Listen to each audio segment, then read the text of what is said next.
Olá, queridos irmãos, queridos alunos do curso Panorama do Novo Testamento.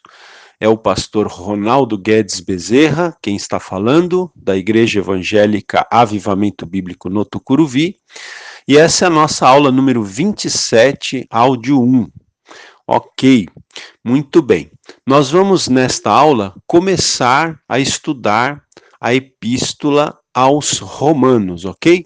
Então, Epístola aos Romanos. A Epístola aos Romanos foi escrita pelo apóstolo Paulo, ok? Então, é a primeira epístola, né, que está na ordem de colocação dos livros do Novo Testamento, depois do livro de Atos dos Apóstolos, então você já tem a epístola aos Romanos.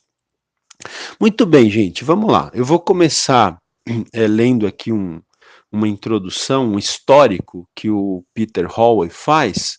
Ele diz o seguinte para a gente: olha, a igreja em Roma não foi fundada pelo apóstolo Paulo, né? É interessante você entender que a maioria das epístolas, das cartas que o apóstolo Paulo escreveu, ele escreveu para igrejas que ele mesmo tinha plantado, que ele mesmo tinha iniciado aquelas igrejas, né? Então, grave isso, a maioria das cartas que Paulo escreveu, ele escreveu para igrejas que ele mesmo havia plantado, que ele mesmo havia iniciado nas suas viagens missionárias. No entanto, a igreja que existia na cidade de Roma não havia sido fundada por Paulo, tá? Mesmo assim, Paulo escreve uma carta, mesmo assim, Paulo escreve uma epístola para a igreja que se reunia na cidade de Roma, né? Gente, é interessante você ter em mente que Roma, né, nessa época aqui de Paulo, na época de Jesus também, né, que é mais ou menos a mesma época, Roma era o centro do mundo, por assim dizer, tá?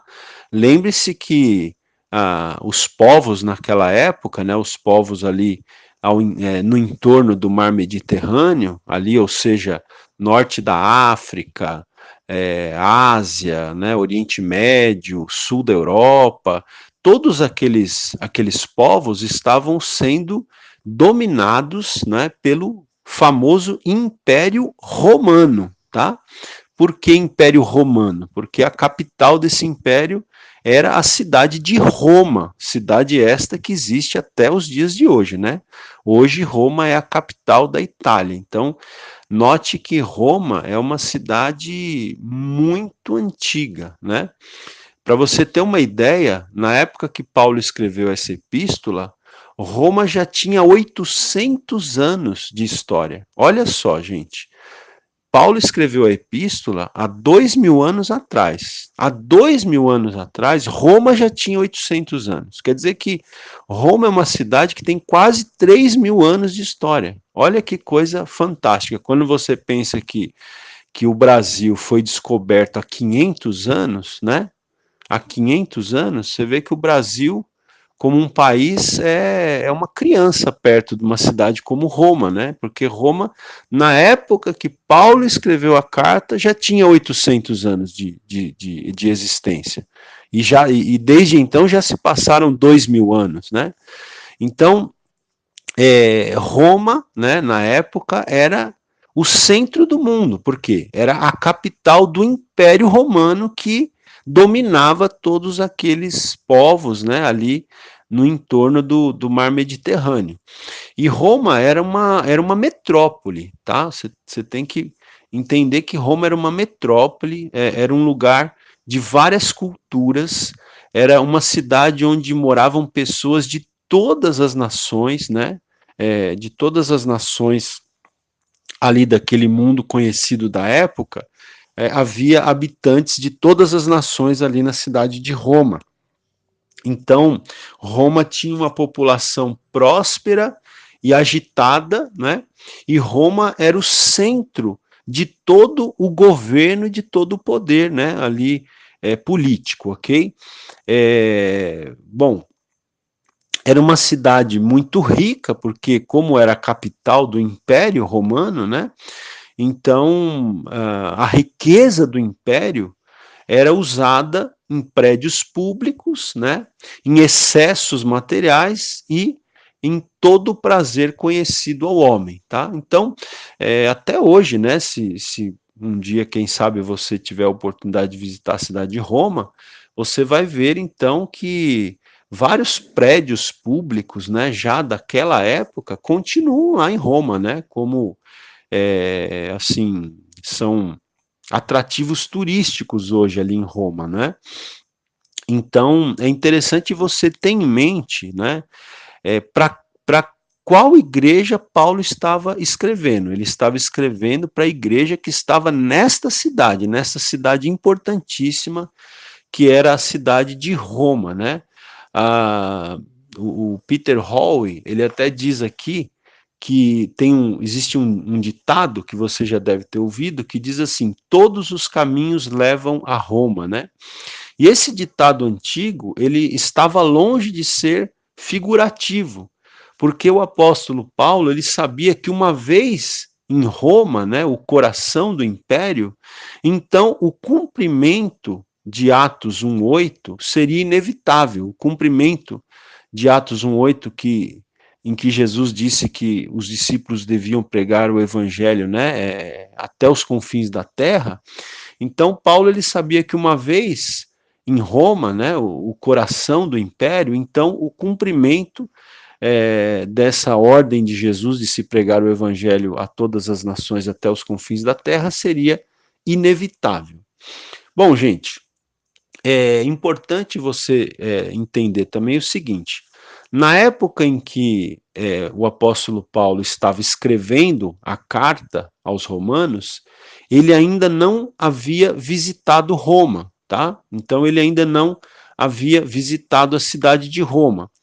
Isto somente aconteceria depois de sua prisão em Jerusalém. Então, nós falamos disso na nossa última aula, né? Lembre-se que Paulo, depois que ele termina a terceira viagem missionária, ele vai para Jerusalém, onde ele é preso, né? E então, ali naqueles processos de julgamento, Paulo apela para o imperador romano, como ele era também cidadão romano, então ele é levado preso, né, até a cidade de Roma. É aí que Paulo chega em Roma, tá certo? Mas na época em que ele estava escrevendo a carta, ele ainda não havia visitado Roma. Então, isso somente aconteceu depois que ele foi preso em Jerusalém e foi então levado para Roma para ser julgado pelo imperador romano. Embora Paulo ainda não tivesse visitado Roma, a gente percebe, né, até pela carta que ele escreve aqui aos Romanos, a gente percebe que Paulo, ele tinha muitos amigos em Roma, né? Como que ele tinha amigos em Roma? Amigos que ele tinha conhecido nas várias cidades por onde ele tinha passado e que, a essa altura, né, quando Paulo escreveu a carta, esse pessoal morava na cidade de Roma. Então, embora ele não tinha visitado Roma ainda, ele tinha muitos amigos ali na cidade de Roma, né? Também a gente percebe pelo texto que Paulo tinha feito várias tentativas, ou algumas tentativas, de visitar, né, esses seus amigos e de visitar a igreja ali em Roma, mas até então sem ter tido sucesso, né? Então ele tinha feito algumas tentativas de ir a Roma, mas sem sucesso. E a Epístola aos Romanos, depois de ter sido escrita, ela foi enviada, ou ela foi levada, né, à cidade de Roma por uma diaconisa chamada Febe, tá? Você encontra isso no capítulo 16, versículo 1, aí da carta aos Romanos. Então, a carta, a Epístola aos Romanos, foi levada a Roma, né? A carta foi escrita na cidade de Corinto, tá? É interessante você se localizar, né? Paulo, ele escreveu a carta aos Romanos durante a sua terceira viagem missionária, mas para o final até, né, da sua terceira viagem missionária, quando ele estava na cidade de Corinto, ok? Então, Paulo escreveu a Epístola aos Romanos na cidade de Corinto, já durante a sua terceira viagem missionária, né? E depois de Paulo ter escrito, então, a carta aos Romanos, essa diaconisa chamada Febe é quem leva, né, a carta aos cristãos ali na cidade de Roma. Ok, meus queridos? Muito bem. Algumas outras informações interessantes aqui para a gente pensar, né? Para a gente refletir, para a gente entender, né? Para a gente aumentar o nosso conhecimento aí. A fundação da Igreja de Roma. Veja, segundo agora o Robert Gundry, né? A igreja local ali da cidade de Roma, muito provavelmente não foi fundada por nenhum apóstolo, ok? Então, essa igreja de Roma, ela muito provavelmente não foi fundada por nenhum apóstolo, né? Nem mesmo pelo apóstolo Pedro, nem pelo apóstolo Paulo, né? Então, uma das teorias é a seguinte, que talvez alguns dos judeus e dos prosélitos, né, do judaísmo, que moravam em Roma e que tinham estado em Jerusalém no dia de Pentecostes e ali se tornaram cristãos, então levaram de volta a Roma o evangelho, ainda no alvorecer, né, da história cristã. Então, você se lembra, né, que quando a gente falou do derramamento do Espírito Santo, lá em Atos capítulo 2, você se lembra que a gente falou que havia pessoas, né, de todos os países, de todas as nações conhecidas daquela época, que estavam lá em Jerusalém no dia do derramamento do Espírito Santo. Lembra-se que, inclusive, essas pessoas ouviram ali os discípulos falando, né, na língua deles sobre as grandezas de Deus, né? Você se lembra disso? Que a gente já falou isso lá no início do estudo do livro de Atos, né? Então, veja, uma possibilidade é que nesse dia do derramamento do Espírito Santo, no dia de Pentecostes, lá na cidade de Jerusalém, alguns judeus que moravam em Roma e alguns prosélitos que também moravam em Roma, provavelmente foram até Jerusalém por ocasião dessa festa do Pentecostes, e estando lá, né, aconteceu o derramamento do Espírito Santo, aquele mover de Deus, do Espírito Santo, e talvez esses romanos ouviram então os discípulos, quando foram ali, né, cheios do Espírito Santo, ouviram esses discípulos falando das grandezas de Deus na sua própria língua, né, na língua ali que os romanos falavam, enfim, e ali terminaram, alguns então provavelmente terminaram se tornando cristãos, e quando voltaram para Roma, né, depois ali de encerrada a festa de Pentecostes, quando voltaram para Roma, provavelmente então levaram o evangelho, né, para Roma, e assim talvez tenha se iniciado a igreja ali em Roma, tá? Isso não tem como a gente afirmar, né? O fato é que em Atos capítulo 2, versículo 10, o texto lá de Atos 2:10 diz que tinha romanos no dia de Pentecostes lá em Jerusalém, né? Então é uma teoria interessante de se pensar aí, ok?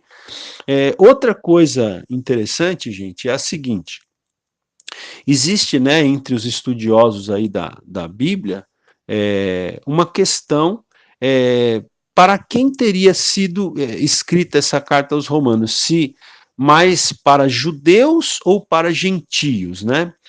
Para quem Paulo tinha escrito essa carta? Ele escreveu aos romanos, mas a igreja de Roma, ela era constituída majoritariamente de judeus convertidos ao cristianismo, ou era constituída majoritariamente de gentios, né, de não-judeus convertidos ao cristianismo. Então, certo número de passagens aqui na epístola demonstra que a igreja de Roma se compunha principalmente de elementos gentios, tá? Então, certo número de passagens demonstra que a igreja de Roma ela era composta principalmente de crentes gentios, ou seja, de crentes não judeus, né? De não judeus que haviam se convertido ao cristianismo, ok? Muito bem. Aula 27, áudio 2. Muito bem, queridos. Agora vamos falar sobre o tema da epístola aos Romanos. Então, o tema da epístola é o seguinte: justificação pela graça divina mediante a fé em Jesus Cristo, ok? Então, justificação pela graça divina mediante a fé em Jesus Cristo. Bom, alguns estudiosos, eles definem esse tema até de uma maneira mais simples, né? O tema da epístola aos Romanos é justificação pela fé, ok? Justificação pela fé. Agora você pode estar me perguntando, ok, mas o que é que significa essa palavra justificação? Então, ao ler a carta aos Romanos, você vai perceber que o apóstolo Paulo, ele usa nessa carta até mesmo uma linguagem forense, né, uma linguagem jurídica, né? Essa expressão é uma expressão jurídica, até porque naqueles dias, né, o direito romano já era bastante conhecido, já era né, uma conquista ali do mundo antigo, né, que até hoje o pessoal que vai estudar direito estuda, né, o direito romano já daquela época, né? Então o apóstolo Paulo, ele usa uma linguagem forense, uma linguagem jurídica, né? E esse termo justificação é um termo jurídico. E o que é que significa, então? Justificação pela fé. O tema da epístola é justificação pela fé. Justificação significa ser declarado justo, tá? Então, significa ser declarado justo, ser justificado, ser absolvido. Olha como parece mesmo uma linguagem de tribunal, né? Então, justificação significa ser absolvido, ser aceito por Deus, né? Ser livre de toda culpa e de todo castigo. Então, o tema dessa epístola é esse, é que nós podemos ser justificados pela fé. Né? Nós podemos ser declarados justos por Deus, não é? Pela fé. Né?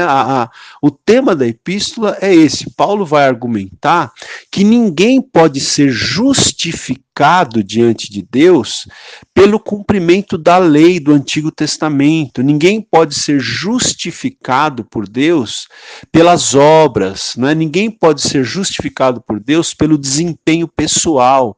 Não é assim que alguém é justificado. Não é assim que alguém é declarado justo. Não é por méritos, ou por obras, ou pelo cumprimento da lei, que alguém vai ser absolvido por Deus, vai ser aceito por Deus. Não. A justificação se dá, não é, pela graça de Deus mediante a fé. Né? Então, o que Paulo vai abordar nessa epístola aqui é que nós somos justificados pela graça de Deus, tá? Então, a justificação é um ato da graça de Deus. A justificação ela ocorre pela graça, e essa palavra graça, ela significa mesmo um favor que nós não merecemos, né? A definição da palavra graça é essa, favor imerecido. É um favor que nós nunca merecemos no passado, não merecemos hoje, nem mereceremos no futuro. É graça. Então, a justificação, né, a salvação que o homem pode obter diante de Deus, a absolvição, a aceitação, a libertação da culpa e do castigo, é pela graça de Deus, mediante a fé em Jesus Cristo, né? É pela graça, não é pela prática das obras, não é pelo cumprimento da lei de Moisés, não é pelo desempenho pessoal que você vai ser salvo, que você vai ser justificado, que você vai ser absolvido, que você vai ser aceito. Não, você vai ser justificado pela graça de Deus. É um favor imerecido e mediante a fé em Jesus Cristo, mediante a colocação da nossa fé, da nossa confiança na pessoa bendita do nosso Senhor e Salvador, Jesus Cristo, tá? Então isso é o que significa justificação, né? O Meyer Pearman, ele diz que o significado dessa palavra, justificação, pode ser ilustrado pela absolvição do prisioneiro pelo juiz que o declara inocente, tá? Então, é isso, né? Esse é o tema aqui da Epístola aos Romanos.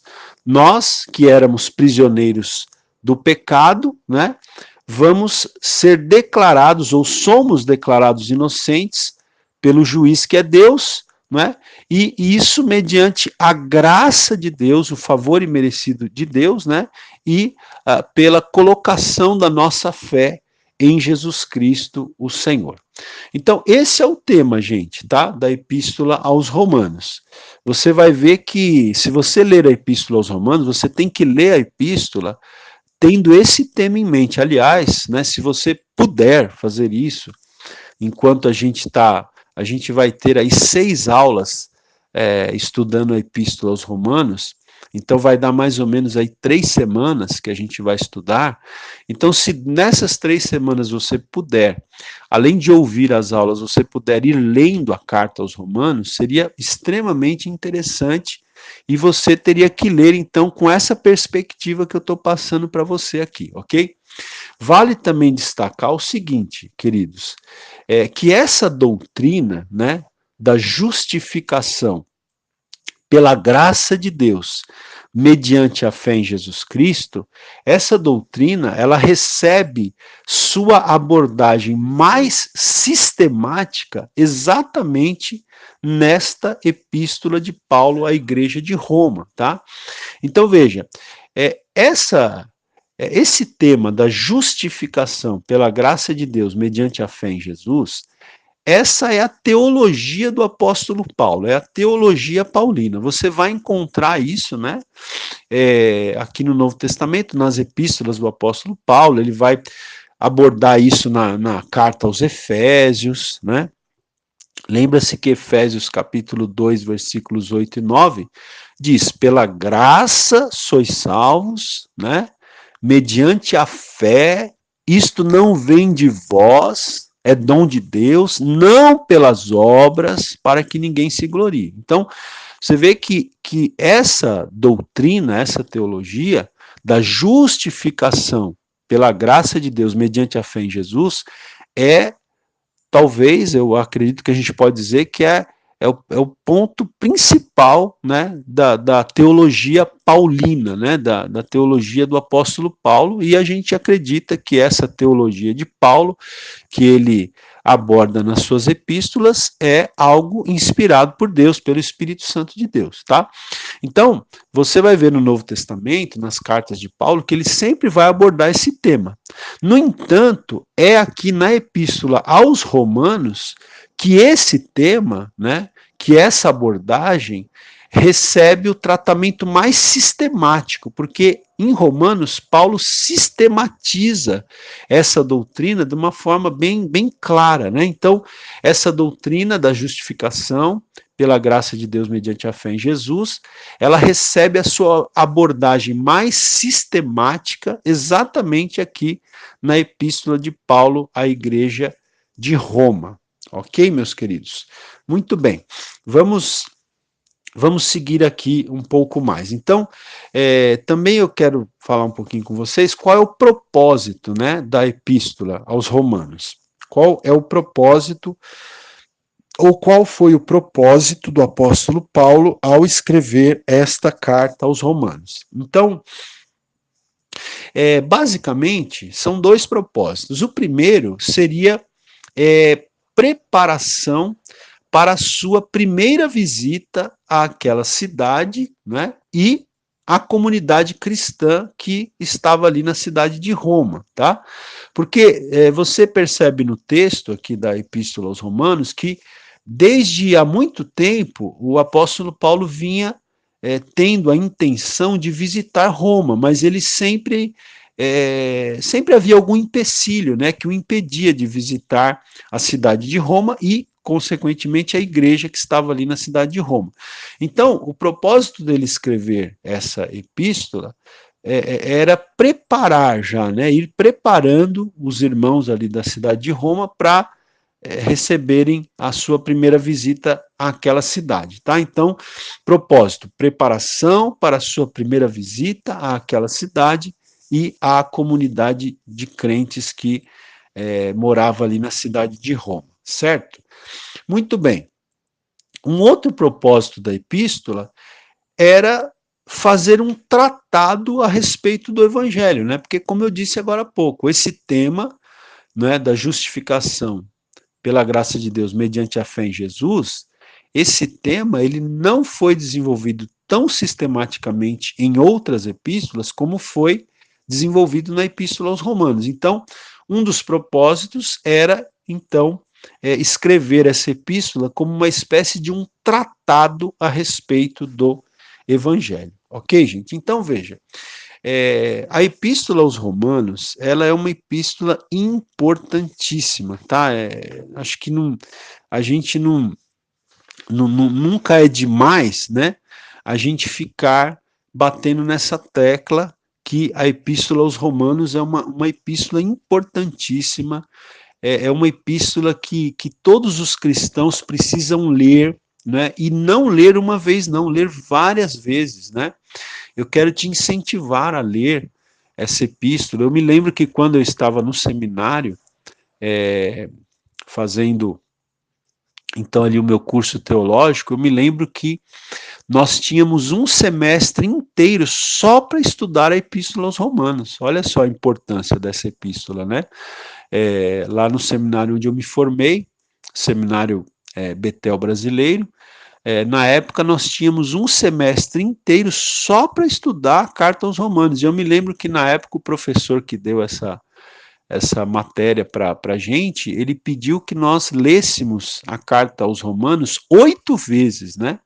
Então ele pediu que a gente lesse 8 vezes a carta no decorrer do semestre, né? Então a gente lia mais ou menos 2 vezes por mês a carta aos Romanos. Então eu entendo, gente, que todos os cristãos precisam ler, né? Ler toda a Bíblia, obviamente, né? Mas é muito importante que você leia a carta aos Romanos, né? E eu até te daria a seguinte dica: quando você for ler, né? Busque ler até em traduções diferentes, né? Seria interessante, por exemplo, você ler leia uma vez na tradução revista e atualizada, que é, por exemplo, particularmente a tradução que eu mais gosto de ler, né, é a Almeida Revista e Atualizada, né? Existe também a Almeida Revista e Corrigida. Eu particularmente gosto mais da Almeida Revista e Atualizada. Nós temos aqui no Brasil nós temos o privilégio de ter várias traduções, né, da Bíblia, né, várias versões, várias traduções. Então, por exemplo, você pode fazer uma primeira leitura na Almeida Revista e Atualizada. Depois, você pode fazer uma leitura da mesma carta usando uma outra tradução, por exemplo, a NVI, que é a Nova Versão Internacional. Depois você pode fazer uma nova leitura da carta usando uma outra tradução, que seria, por exemplo, a NTLH, que é a nova tradução na linguagem de hoje, né? E hoje em dia, gente, é muito fácil você ter acesso a essas traduções, porque se você não tiver a Bíblia, né, em papel, você pode baixar um aplicativo aí no seu celular que você tem todas essas traduções, né? Eu particularmente tenho um aplicativo aqui no meu celular em que eu tenho todas essas versões aqui no meu celular. Então eu posso escolher a versão que eu quero ler da Bíblia, né? Mas eu quero te incentivar a ler a carta aos Romanos, né? Várias vezes, se possível, tá, gente? E então vai tentando, né? Entender a carta, vai tentando interpretar, né? A partir dessa luz que eu passei para vocês aqui, desse tema, né, a justificação pela graça de Deus mediante a fé em Jesus Cristo, nosso Senhor. Aula 27, áudio 3, agora. Muito bem, meus irmãos. Então, agora, eu quero passar para vocês um esboço do livro de Romanos, tá? Uma das maneiras da gente gravar o conteúdo, né, dessa carta, dessa epístola, é nós tentarmos memorizar um esboço do livro de Romanos. E eu vou passar para vocês aqui um esboço que foi feito pelo pastor Ari Veloso, né? O pastor Ari Veloso já é falecido, ele foi pastor da Igreja Batista do Morumbi durante muitos anos, um querido servo de Deus, e ele, inclusive, se você tiver interesse de se aprofundar no estudo da Carta aos Romanos, você procurar na internet aí, estudo da Carta aos Romanos com o pastor Ari Veloso, se você digitar isso aí, você vai encontrar um estudo muito bom, muito profundo, né, e bem interativo que o pastor Ari Veloso fez da Carta aos Romanos. Está tudo disponível aí na internet, você encontra, você acha, e você pode então assim se aprofundar no estudo da Carta aos Romanos, tá? Mas eu vou passar aqui esse esboço prático de Romanos, que foi elaborado então pelo Ari Veloso, e eu gostaria que você, querido aluno, tentasse memorizar isso que eu vou te passar aqui, porque se você memorizar, na hora que você for ler, você vai conseguir entender melhor, né, o texto, e você vai ficar com o livro de Romanos na sua cabeça, né, se você conseguir memorizar esse esboço bem prático que eu vou passar para você aqui do livro de Romanos. Então vamos lá, olha. O livro de Romanos, ele tem 16 capítulos. Veja que não é um livro enorme, né, como outros livros do Velho Testamento e até do Novo Testamento mesmo. São 16 capítulos. Então veja, do capítulo 1 ao 3, você precisa decorar uma palavra-chave que resume esses 3 primeiros capítulos. Qual é essa palavra-chave? A palavra-chave é problema, ok? Problema. Por quê? Nesses 3 primeiros capítulos, o apóstolo Paulo vai falar qual é o problema do ser humano. E ele vai mostrar que o problema do ser humano é o pecado, né? O problema do ser humano de todas as épocas, de todos os tempos, é um só. O problema do ser humano é o pecado, tá? Então, capítulos 1 a 3, palavra-chave, problema, ok? Capítulos 3 e 4, porque, veja que eu disse, capítulos 1 a 3, problema. Por quê? O capítulo 1, 2 e a primeira parte do capítulo 3. A segunda parte do capítulo 3 e o capítulo 4 fala da solução. Então veja, se Paulo começa mostrando nos 2 capítulos e meio iniciais, ele começa mostrando qual é o problema do ser humano, que é o pecado, nos capítulos, né, segunda parte do capítulo 3 e capítulo 4, Paulo vai falar para a gente qual é a solução para o problema do pecado. Qual é a solução? A gente já falou um pouquinho nessa aula. A solução é a justificação, não é? Mediante a graça de Deus pela fé em Jesus Cristo, tá? Então, essa é a solução. Então, vamos lá? Capítulos 1 a 3, palavra-chave, problema. Capítulos 3 e 4, palavra-chave, solução, né?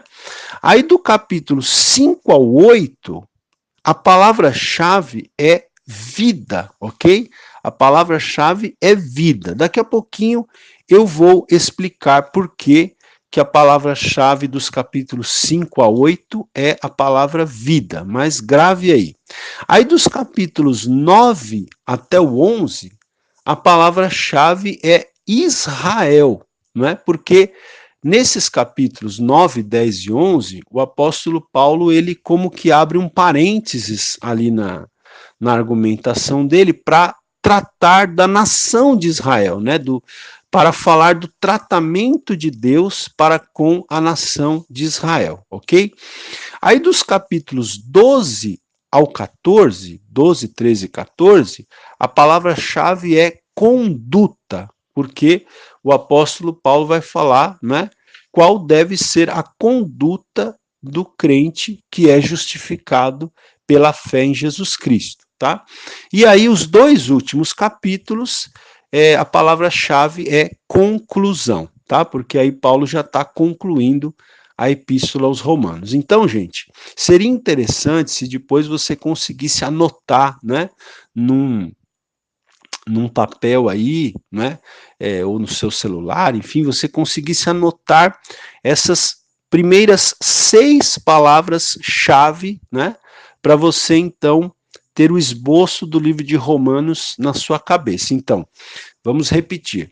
Capítulos 1 a 3, palavra-chave, problema. Capítulos 3 e 4, palavra-chave, solução. Capítulos 5 a 8, palavra-chave, vida. Capítulos 9 a 11, palavra-chave, Israel. Capítulos 12 a 14, palavra-chave, conduta. E capítulos 15 e 16, palavra-chave, conclusão, ok? Muito bem, agora nós vamos aprofundar um pouquinho mais esse esboço aí. E olha, não é difícil você memorizar, viu? Basta querer, basta ter vontade, né? E é o que eu falei, à medida que você for lendo a epístola, você vai, então, percebendo claramente isso que a gente está falando aqui no esboço. Mas vamos agora aprofundar um pouquinho esse esboço. Então, como eu disse para vocês, do capítulo 1, capítulo 2 e a primeira parte do capítulo 3, Paulo está falando do problema, não é? Então, qual é o problema do ser humano? Como eu disse, o problema do ser humano é o pecado. Então, o que acontece? O capítulo 1 da Epístola aos Romanos, você pode resumir em uma frase, ok? Capítulo 1, resumido em uma frase. Qual é essa frase? O gentio peca. Então, o que o apóstolo Paulo está argumentando, nas próximas aulas a gente vai se aprofundar um pouco mais nisso. Mas o que o apóstolo Paulo está argumentando no capítulo 1 de Romanos, em linhas gerais, é que o gentio é pecador. Quem é o gentio? O gentio é o não-judeu, né? É todo aquele que não pertence à nação de Israel, que não é um judeu. Então, a argumentação básica de Paulo no capítulo 1 de Romanos é que o gentio, ou seja, o não-judeu, ele peca, ele é pecador, ok? Esse é o resumo do capítulo 1. O capítulo 2, não é? Se você pudesse resumir o capítulo 2 em uma frase, é a seguinte: o judeu peca, não é? Então, veja, é interessante você pensar, né? Eu sempre gosto de ilustrar isso dizendo o seguinte: quando os judeus começaram a ler a carta aos Romanos, e eles viram que no capítulo 1 Paulo estava falando que o gentio, né, que o não-judeu era pecador, provavelmente os judeus, ao lerem isso, eles esfregaram as mãos, né? E como que pensavam assim: é isso mesmo, Paulo, você tem razão, o gentio, o não-judeu, ele é pecador mesmo. Mas aí Paulo, né, o que ele faz? Avançando na sua argumentação, no capítulo 2 ele vai dizer que o judeu também é pecador, né? Então, aqueles judeus que começaram a esfregar as mãos, concordando com Paulo que o gentio era pecador, tiveram que engolir essa argumentação de Paulo também, no capítulo 2, dizendo que o judeu também é pecador, né? Que o judeu também peca, ok? E aí, gente, no capítulo 3, né, principalmente na primeira parte do capítulo 3, qual que é a frase que resume a primeira parte do capítulo 3? Todos pecaram. Todos pecaram. Aliás, tem um versículo, né, muito famoso que todo cristão precisa ter esse versículo de cor na sua cabeça, né, que está aqui no capítulo 3, versículo 23 do livro de Romanos, que diz assim: pois todos pecaram e carecem da glória de Deus, né? Tem uma tradução que diz, separados estão da glória de Deus, ou destituídos estão da glória de Deus. Mas enfim, veja, Romanos 3, 23, pois todos pecaram. Então, eu acredito que você já está conseguindo pegar, né, a linha sistemática, a linha de argumentação do apóstolo Paulo aqui na carta aos Romanos. Então veja, do capítulo 1 até o capítulo 3, primeira parte do capítulo 3, a palavra-chave que resume esses 3 capítulos é problema, né? E eu disse para vocês qual é o problema que Paulo está apontando aqui. É o pecado. O problema do ser humano é o pecado. Então, no capítulo 1, ele diz que o gentio é pecador, né? O não-judeu é pecador. No capítulo 2, ele diz que o judeu também é pecador. E no capítulo 3, ele fecha o cerco e diz que todos pecaram. Todos os seres humanos pecaram. E estão destituídos da glória de Deus, carecem da glória de Deus, né? Então, é isso, essa é a mensagem aqui dos 3 primeiros capítulos, né? O problema do ser humano. Paulo apresenta o problema do ser humano. E aí, então, nos capítulos, né, a segunda parte do capítulo 3 e o capítulo 4, Paulo vai falar o quê? Da solução. Se ele falou qual é o problema do ser humano, agora ele vai falar qual é a solução para esse problema. Então, a solução para o problema do pecado é a fé em Jesus Cristo, tá? Então, na segunda parte do capítulo 3, Paulo vai falar que a solução é a justificação pela fé em Cristo, né? Como que a pessoa pode se ver livre do problema do pecado? Fazendo boas obras, tendo um desempenho impecável, cumprindo a lei de Moisés, vivendo pelas obras? Não. Não é assim que a pessoa vai ser justificada. Não é assim que a pessoa vai ser absolvida. Não é assim que a pessoa vai ser aceita por Deus, vai ser declarada justa. Só há uma maneira de a pessoa ser justificada, ser declarada justa, ser aceita por Deus. É colocando a sua fé em Jesus Cristo, né? É confiando na obra expiatória de Jesus Cristo na cruz do Calvário. Quando o ser humano coloca a sua fé em Cristo e coloca a sua fé na obra que Jesus realizou na cruz, então no momento que o ser humano crê, que ele coloca a sua fé em Cristo e na obra de Jesus, ele passa a ser justificado, ele passa a ser declarado justo, ele passa a ser absolvido, ele passa a ser aceito por Deus. Veja só, não pelas suas obras, não pelos seus méritos, não pelo seu desempenho pessoal, mas pela graça de Deus, pelo favor imerecido de Deus, porque a salvação, gente, é um presente que Deus dá para o ser humano. Nenhum ser humano pode pagar pela salvação. Nada que nós façamos nos fará merecer a salvação. A salvação é pela graça de Deus, é um dom, né? É um presente, é uma dádiva que Deus dá ao ser humano, mas existe uma forma de o ser humano se apropriar dessa salvação, né? E qual é essa forma? É pela fé, não é? Você precisa se apropriar. É como alguém te dar um presente. Se você não estender as mãos e não pegar esse presente, não receber esse presente, então o presente vai ficar na mão da pessoa que quer te presentear, não é? Então a fé é isso, é como que se você estivesse estendendo as suas mãos para receber uma dádiva, um presente, pelo qual você não pagou e nem pode pagar, o qual você nunca mereceu e nem jamais merecerá, não é? É uma dádiva, é um presente. É graça, é favor imerecido que Deus oferece para o ser humano através do sacrifício que Jesus Cristo fez na cruz do Calvário. Agora, nós temos que receber, nós temos que, não é, nos apropriar desse presente, dessa dádiva, pela fé.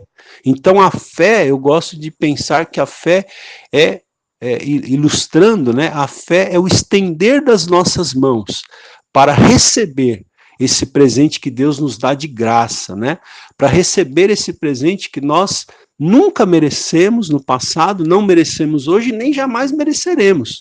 Não é? Mas Deus nos concede esse presente pela sua graça, pelo seu favor imerecido.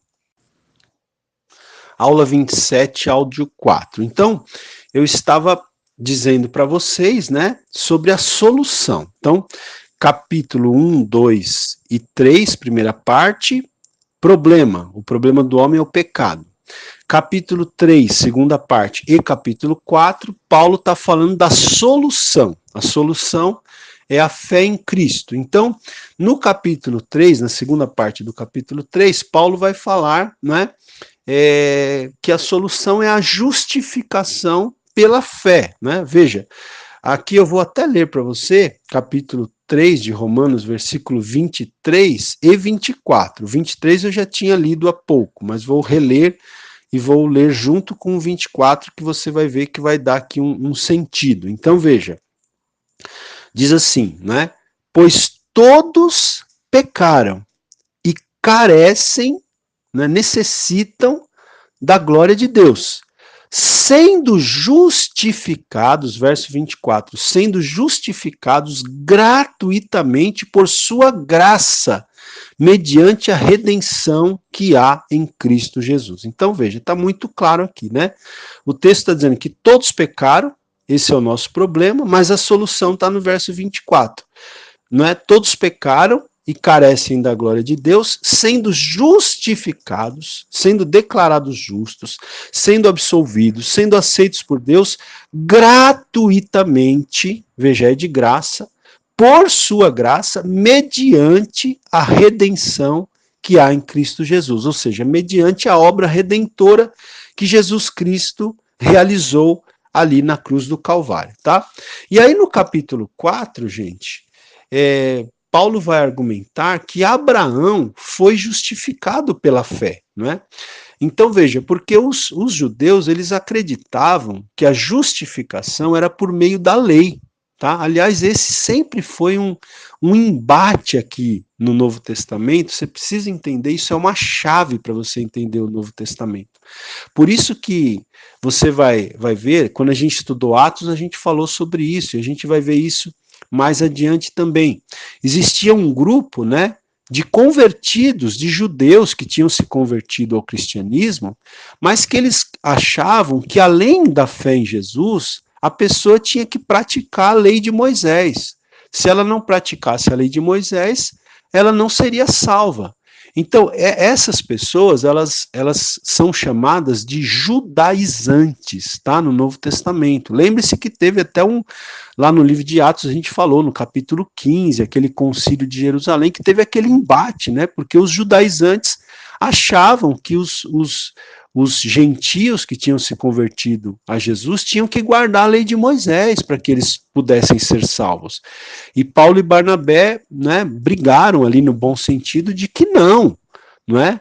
Que a pessoa não era salva pelo cumprimento da lei de Moisés, mas tão somente era salva pela graça de Deus, né, mediante a fé em Jesus Cristo.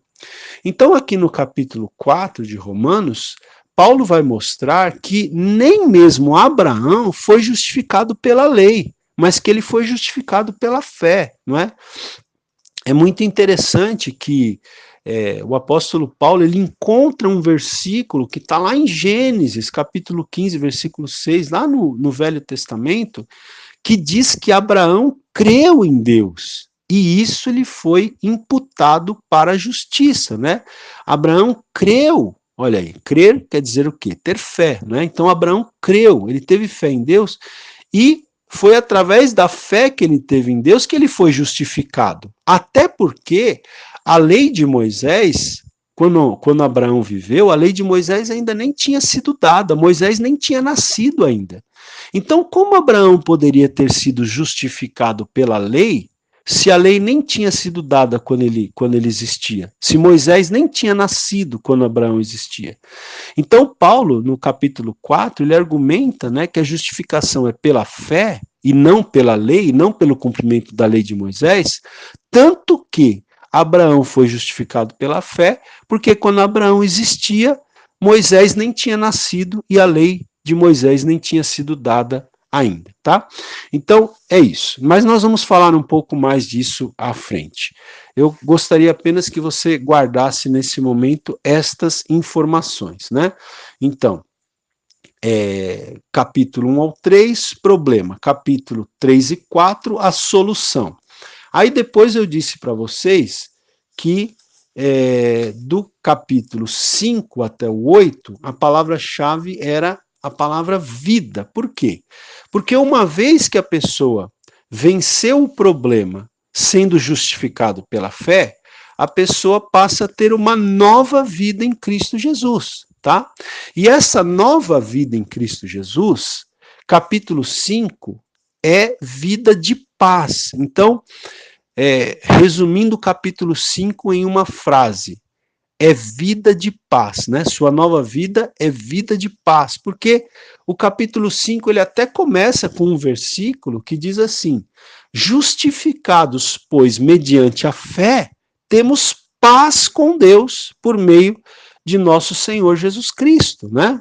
Então, olha aí, ou seja, ele está dizendo aqui que nós, tendo sido justificados, tendo sido absolvidos, declarados justos mediante a fé, nós temos paz, olha a palavra aqui, paz com Deus, né?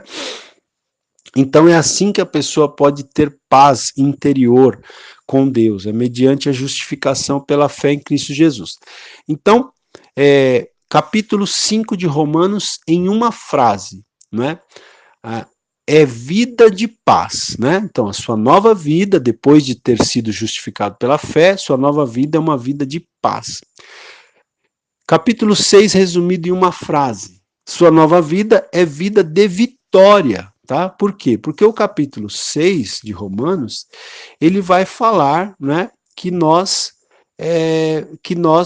temos a vitória, né? Em Cristo Jesus nós podemos ter a vitória sobre o pecado, tá? Nós podemos ter a vitória sobre o pecado em Cristo Jesus. Portanto, sua nova vida é uma vida de vitória, né? No capítulo 8, no capítulo 7, né? Capítulo 7 agora. No capítulo 7, o capítulo 7 de Romanos, resumido em uma frase, é a seguinte: é vida de lutas. Sua nova vida também é vida de lutas. Porque no capítulo 7, o apóstolo Paulo vai falar da sua própria luta, não é?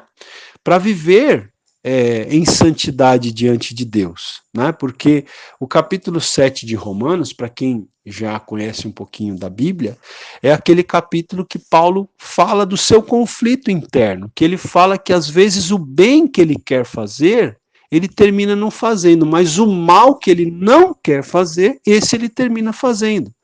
Então, o capítulo 7 mostra a luta interna, né, do cristão, mesmo aquele que já nasceu de novo, mesmo aquele que já foi regenerado, mesmo aquele que já foi justificado pela fé em Cristo, a gente sabe que a velha natureza ainda está aqui dentro de nós, né? Aquele que foi justificado pela fé, ele se torna uma nova criatura em Cristo Jesus. Ele passa a ter uma nova natureza.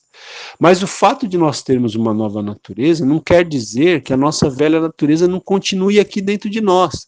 Então a gente tem uma luta constante interna entre a velha natureza e a nova natureza. Por isso que o resumo do capítulo 7 de Romanos, em uma frase, é que a sua nova vida é uma vida de lutas.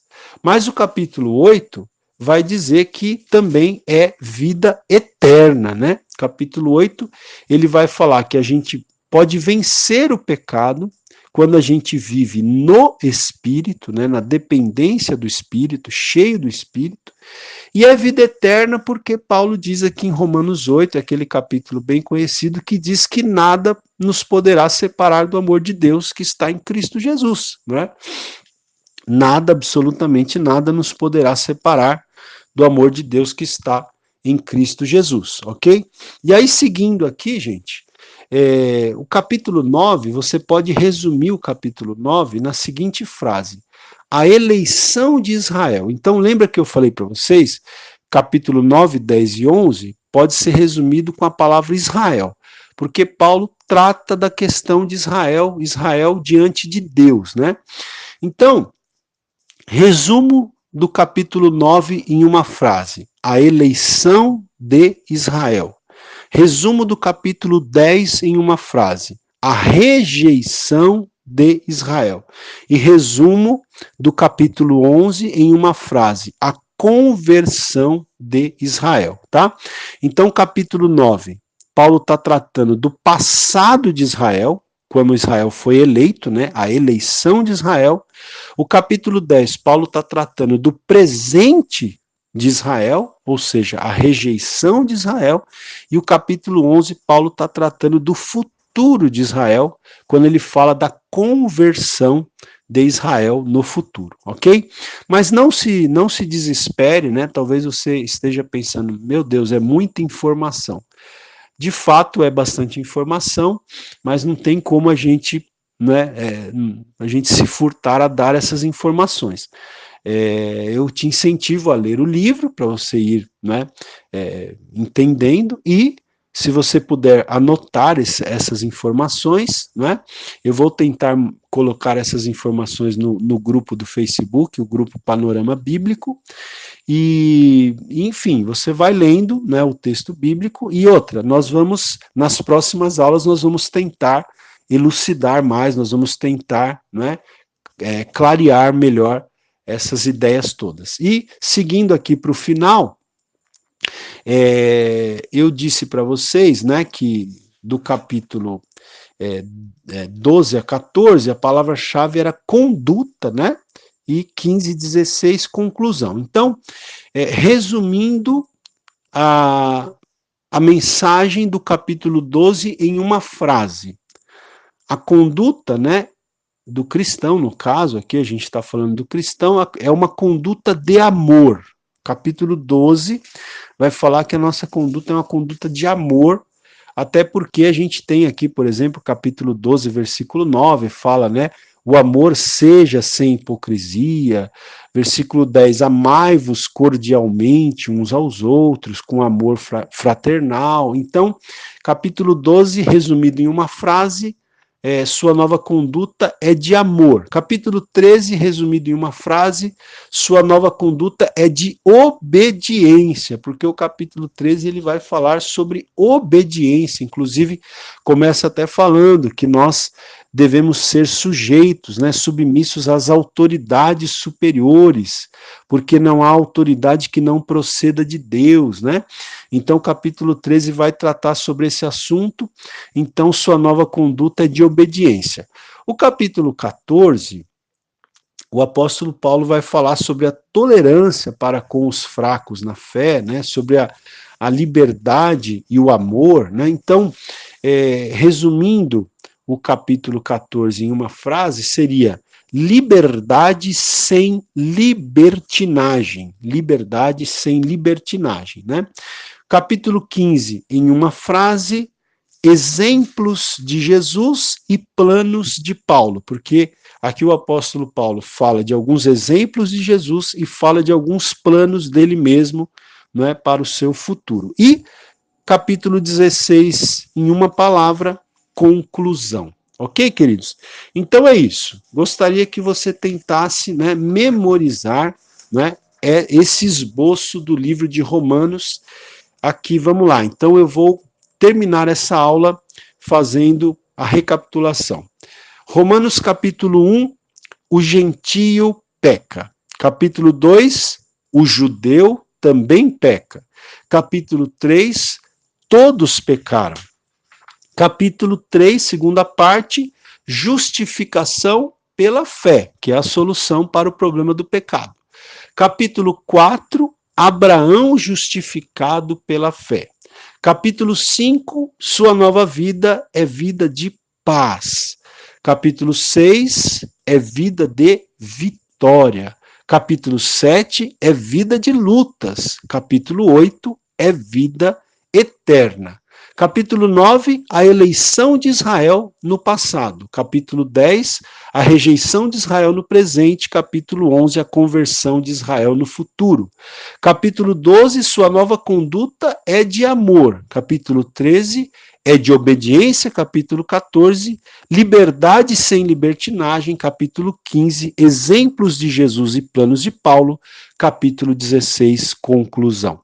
Deus abençoe a sua vida. Tente ouvir essa aula novamente, tente ler o livro de Romanos, que você vai ser muito enriquecido através dessas aulas, em nome de Jesus.